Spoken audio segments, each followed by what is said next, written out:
आपने अक्सर सुना होगा कि अगर परिस्थितियां अनुकूल नहीं हो तो पतली गली से निकल लेना चाहिए। शायद अमेरिका के राष्ट्रपति प्रेसिडेंट ट्रंप ने G7 की मीटिंग में यही किया। मिस्टर ट्रंप मोदी के डर से G7 की मीटिंग छोड़ के भाग खड़े हुए। लार्जली अमेरिकी सदर जो होता है वहां रुकता है, लेकिन वो नहीं रुके वहां। He didn't stop there. उसने कहा नहीं, मैंने जाना है। सो वो चले गए उस सेशन से। इसके बाद राष्ट्रपति ट्रंप के आग्रह पर आज दोनों लीडर्स की फोन पर बात हुई। बातचीत लगभग 35 मिनट चली। अगर इस वक्त जंग नहीं हो रही ना, तो इसलिए नहीं कि ट्रंप ने कह दिया, ट्रंप के वालिद साहब ने भी कहा होता ना, उसके अब्बाजान ने भी।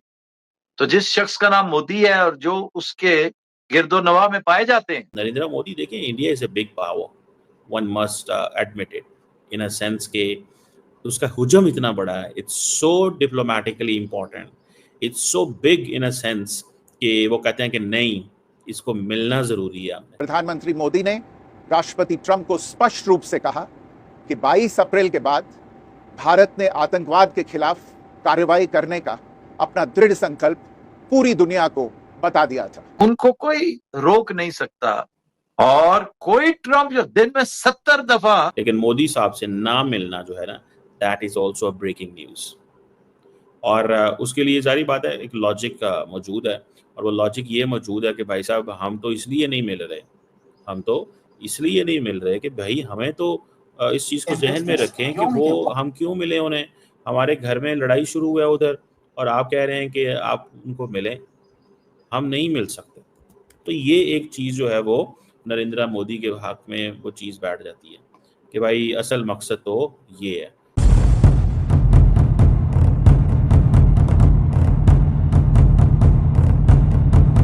दोस्तों, कनाडा में चल रहे G7 के समिट में एक ऐसी घटना हुई है जो पूरी दुनिया में चर्चा का विषय बनी हुई है।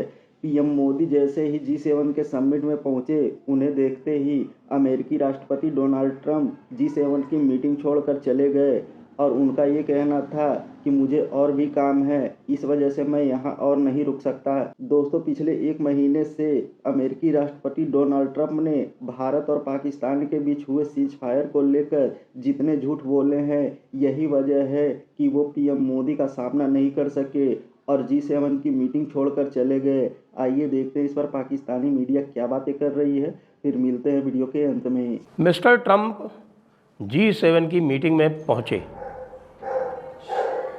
और नरेंद्र मोदी भी पहुंच गए हैं, लेकिन नरेंद्र मोदी के G7 की मीटिंग में पहुंचने से पहले मिस्टर ट्रंप मोदी के डर से G7 की मीटिंग छोड़ के भाग खड़े हुए। जी हाँ, क्योंकि एक मीटिंग तय हो रही थी ट्रंप और मोदी के बीच में। जैसे ही मोदी को भारत का एजेंडा पता चला तो ट्रंप साहब ने कहा कि भाई, मैं मोदी को फेस नहीं कर पाऊँगा, मैं जाता हूँ क्योंकि मुझको बहुत बड़े बड़े इंपॉर्टेंट डिसीजन लेने हैं। वो मिडिल ईस्ट का वॉर जो मेरे रोके नहीं रुक रहा है, उसके लिए कुछ करना पड़ेगा, क्योंकि मैं भी अब उस वॉर में फंसने वाला हूँ। क्योंकि जो एजेंडा भेजा था वो लीक हो गया है। और मैं आपको बताता हूँ कि मोदी जी ने क्या एजेंडा प्रिस्क्राइब किया था डोनाल्ड ट्रंप को, जिसकी वजह से डोनाल्ड ट्रंप को वहाँ छोड़ के भागना पड़ा।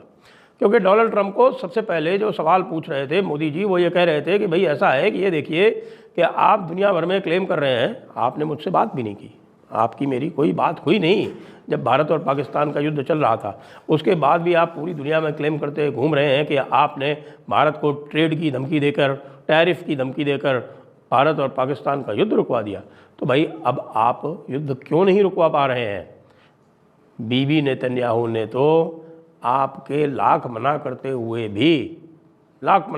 भी, क्योंकि आप उससे कह रहे थे रुक जाओ, हमारा संडे का टॉक हो जाने दो, बीबी नेतन्याहू ने कहा तुम्हारी ऐसी, तुम जो है अपना टैरिफ और ट्रेड लेके बैठे रहो, ये सिक्योरिटी इश्यूज़ हैं, इनमें टैरिफ न चलता है और ना ट्रेड चलता है। और उसने तो सीधे ईरान के ऊपर आक्रमण कर दिया, और आक्रमण करने के बाद जब ईरान का जवाब आया तो ईरान के जवाब की जो आग है वो यूएस को भी जला बैठी, और अब यूएस को मजबूरी में उसमें भाग लेना पड़ेगा। अब उनके जो है USS निमिट्स, उनका एयरक्राफ्ट कैरियर, और USS कार्ल विल्सन, ये दोनों इस समय पहुंच रहे हैं मिडिल ईस्ट की तरफ। नरेंद्र मोदी साहब जो हैं वो अभी मेरा ख्याल है पहुंचे ही थे, that they might have got the news कि वो निकल गए हैं ट्रम्प साहब। क्यों निकल गए हैं, क्या मकसद है, क्या चाहते हैं, क्या निकालना चाहते हैं, देयर सो मेनी थिंग्स। बहरहाल नरेंद्र मोदी साहब इज़ देयर और ट्रम्प साहब जो हैं वो अकेले ही वहाँ से जो है वो निकले हैं और उन्होंने अपनी वो G7 की जो भी मीटिंग वगैरह होती है उसमें वो उन्होंने अटेंड की एंड ही डिसाइडेड कि मुझे निकल जाना चाहिए। बहरहाल G7 में क्या हुआ इस पे थोड़ी सी रोशनी डाल देते हैं। G7 ने ये कहा है कि Iran can never have nuclear weapons, ये उनकी जॉइंट स्टेटमेंट है। Iran can never have nuclear weapons, sorry, हम आपको इसमें किसी किस्म की वो नहीं कर सकते, ये जॉइंट स्टेटमेंट है। और G7 जितने वो ममालिक हैं, ये जो जॉइंट स्टेटमेंट उन्होंने जारी की, they can never have nuclear weapons, और इमीडिएट डी एस्केलेशन की बात की मिडल ईस्ट के अंदर। और दूसरा ये है कि जो ईरान ने जिसे वो कहते हैं ना के खिलाफ जो ऑपरेशन आया, ऑपरेशन राइजिंग लायन, जो G7 है उसने कहा है कि हम ईरान के इन एम्बिशंस को सपोर्ट नहीं करते। मोदी साहब जारी बात है वहाँ पहुंचे पड़े हैं एट द इनविटेशन। अच्छा, ये बेसिकली आज एक आउटरीच सेशन है जिससे वो मोदी साहब खिताब करने जा रहे हैं, एक आउटरीच सेशन है, ठीक है जी, कि G7 के बाकी जो लोग हैं बड़ी ताकतों को इनवाइट किया जाए। नरेंद्र मोदी देखें, India is a big power, one must admit it, in a sense के उसका हुजम इतना बड़ा है, it's so diplomatically important, it's so big in a sense कि वो कहते हैं कि नहीं, इसको मिलना ज़रूरी है हमें। अगर वो नहीं मिलते तो ज़ाहिर बात है वो एक मुश्किल सी चीज़ जो है वो नज़र आती है। सो मुझे ऐसा लगता है दैट इंडियंस जो हैं वो they are very much into the game, इस सेंस में कि they are being invited on big tables, they are being invited on big tables, but in case someone says कि भाई वो उनकी जो सिचुएशन है वो डोनाल्ड ट्रम्प जो है वो कॉम्प्रोमाइज़ करना चाहते हैं। डोनाल्ड ट्रम्प नहीं चाहते कि मैं इनको वो अहमियत दूँ, तो लार्जली अमेरिकी सदर जो होता है वहाँ रुकता है, लेकिन वो नहीं रुके वहाँ। He didn't stop there, उसने कहा नहीं मैंने जाना है। सो वो चले गए उस सेशन से और उनका केस सारी बात है जेन्युइन केस है, बिकॉज़ ईरान का एक बड़ा सीरियस थ्रेट है, he has to take decisions and he can't सारी बात है टेक डिसीजंस देयर उस सिचुएशन के अंदर। तो ये एक चीज़ ज़रूर मौजूद है, लेकिन ट्रम्प का जल्दी निकल जाना सारे का सारा गेम प्लान चेंज हो गया।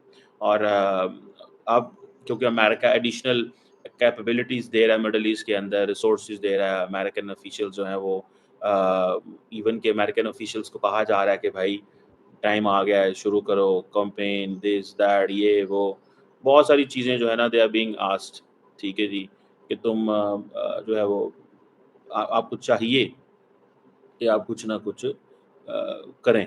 तो अब वो ईरान अमेरिका क्या करता है, क्या नहीं करता, किस पैमाने पे चीज़ों को लेके जाता है, that is something important question. ये मुझे एक इम्पोर्टेंट सवाल लगता है, लेकिन ज़ाहिर बात है किस हद तक इम्पोर्टेंट है, क्या अमेरिका इसमें करता है, वेपन्स देता है, नहीं देता, कितने देता है, खुद जंग का हिस्सा बनना चाहता है, मतलब ये सारी की सारी चीज़ें जो है ना they are there, none of the things can be ignored, कोई ऐसी चीज़ नहीं है जिसको हम इग्नोर कर सकें। लेकिन मोदी साहब से ना मिलना जो है ना, that is also a breaking news.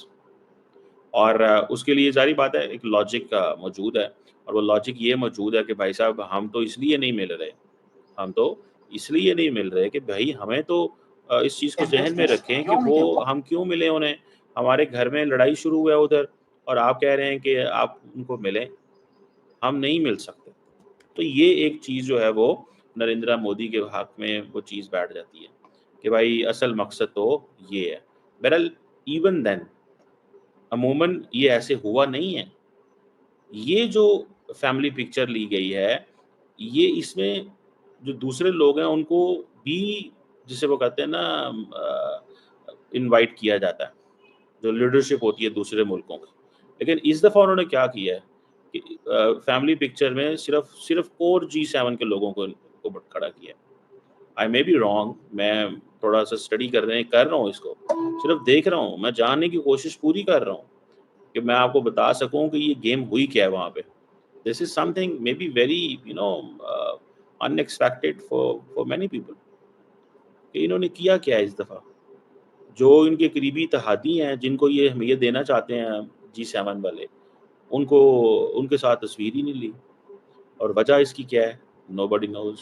that we've been waiting so long ये for. ये मैं just I am trying to gather this for you कि ये आप देखें ना, इन्होंने वो पिक्चर ही नहीं ली। सिर्फ वो जो कोर G7 है उसकी पिक्चर आई है, the core G7, that's it. दूसरी किसी की कोई पिक्चर नहीं आई। समझ रहे हैं? For us this is important thing. और कि यार ये हुआ क्या है, क्यों ये पिक्चर इस तरह आई है, क्यों ये महसूस कराया गया कि बाकी जो है वो जिनको इनवाइट किया गया वो वहाँ पे मौजूद नहीं है, क्यों, वाई। और फिर G7 का जो एजेंडा है, देखें मैं आपको एक बात बताऊं, जो भी है नरेंद्र मोदी जो है वो अमेरिका के लिए बहुत बहुत इम्पोर्टेंट है। और वो इम्पोर्टेंट इस सेंस में है कि बिकॉज उनको पता है कि यार हमने इनसे कारोबार करना है। डरा रहे हैं एक दफ़ा, अभी थोड़ा डरा रहे हैं अभी, लेकिन ये भी तो है ना कि कब तक डराएंगे, क्या करेंगे। आखिर कारोबार तो इन्हीं लोगों के साथ मिलके करना है। ये कोई और लोग हैं, कोई और लोग नहीं है। नरेंद्र मोदी के साथ नहीं करेंगे, जिनपिंग के साथ नहीं करेंगे, किसके साथ करेगा अमेरिका कारोबार। कोई तो अमेरिका को दोस्त चाहिए ना। सो क्यों इस तरह ये सिचुएशन जो है वो पैदा हुई है। दोस्तों, ऑपरेशन सिंदूर के बाद भारत और पाकिस्तान के बीच सीज फायर जैसे ही हुआ, अमेरिकी राष्ट्रपति डोनाल्ड ट्रंप ने ट्वीट करके कहा कि भारत और पाकिस्तान के बीच सीज फायर मैंने ही करवाया है। मैंने भारत और पाकिस्तान दोनों को ट्रेड पर टैरिफ लगाने की धमकी दी। यही वजह है कि दोनों देश सीज फायर के लिए मान गए, लेकिन भारत सरकार इसे सिरे से खारिज करती हुई आ रही है। शायद यही वजह थी कि G7 के समिट में पीएम मोदी को देखते ही अमेरिकी राष्ट्रपति डोनाल्ड ट्रंप वहां से चलते बने। उन्हें शायद इस बात का डर था कि अगर पीएम मोदी कहीं उनसे सीज फायर को लेकर कोई सवाल पूछ लेते तो पूरी दुनिया में डोनाल्ड ट्रंप की थू-थू हो जाती। और उधर पाकिस्तानी मीडिया पहले इस बात की खुशी मना रही थी कि G7 के समिट में कनाडा ने भारत को इनवाइट नहीं किया है, लेकिन कनाडा के पीएम ने खुद फ़ोन करके पीएम मोदी को इनवाइट किया। उसके बाद पाकिस्तान सहित कांग्रेसियों के मुंह पे भी कालिक पुत गया। दोस्तों, G7 के समिट में डोनाल्ड ट्रंप और पीएम मोदी की मुलाकात तो नहीं हो पाई, लेकिन विदेश मंत्रालय ने एक प्रेस कॉन्फ्रेंस करके कहा कि पीएम मोदी और डोनाल्ड ट्रंप के बीच फ़ोन पर वार्ता हुई है, जो तकरीबन 35 मिनट तक चली है। खैर, अमेरिकी राष्ट्रपति का झूठ बोलना ही उन पर भारी पड़ गया। दोस्तों, वीडियो में अंत तक बने रहने के लिए धन्यवाद। मिलते हैं अगले वीडियो में।